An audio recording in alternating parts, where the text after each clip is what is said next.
Jack,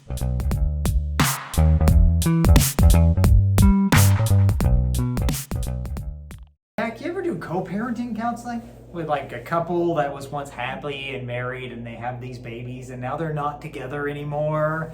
And That's tough, man.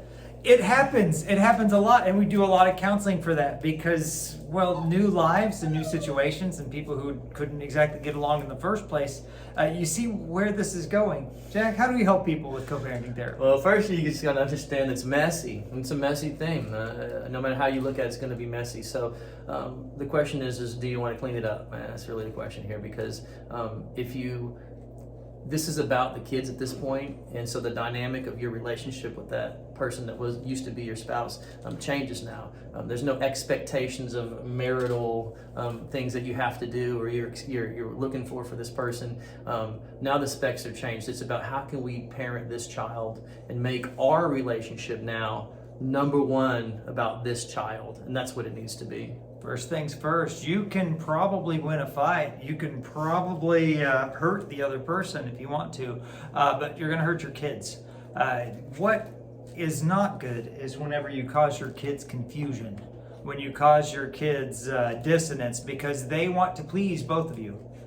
Even if they're mad at one of you, they want to please both of you. And whenever they're having to think about how they're supposed to respond or what they're supposed to do for you, well, that's not the job of a kid. You're the grown-up, and you're the person who, part of why you're in that situation in the first place. So protecting your kids is making them first.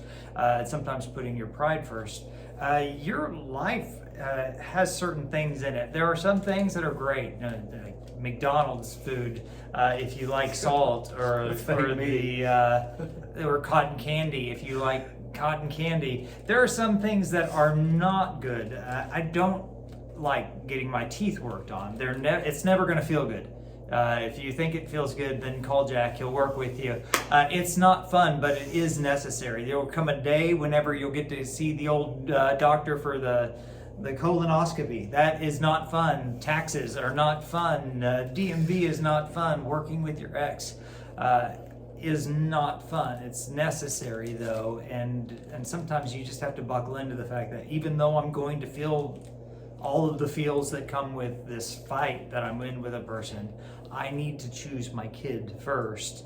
And And if you're not willing to change the specs of that relationship and you want to hold on to past hurt, that has nothing to do with this new relationship. This new dynamic is parenting. The last one was marriage.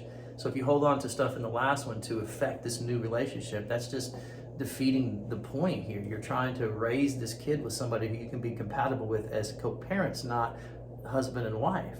You have to be able to separate that. It's not the same relationship. And if you look at it like that, it's going to be really tough. And what's going to end up happening is you're going to use your kid as a pawn in your demented chess game. That's what's going to happen. I've seen it numerous times.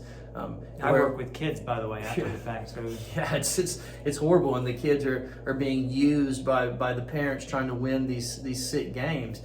That's what happens when you can't erase the past relationship and create a new one based on new specs. We're co-parents now. Let's forget about all the past stuff and move forward in this dynamic. Unexpressed expectations are where unmet expectations begin. So there are a bunch of talks, and there will be a bunch of talks. What about holidays? What about funerals? What about when one of you starts dating again? What's okay at your house? What's okay at my house? All of these talks have to happen, and you have to soften for this. I can't tell Jack what in the world to do in his house. It's his house. He does what he wants.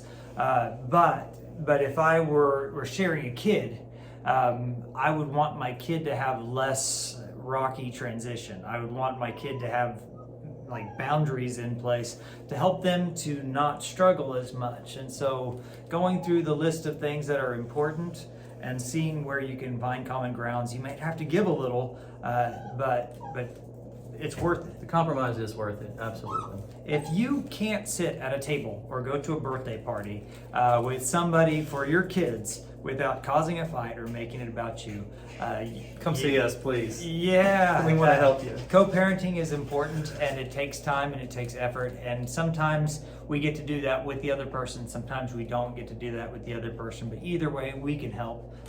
Give us a call.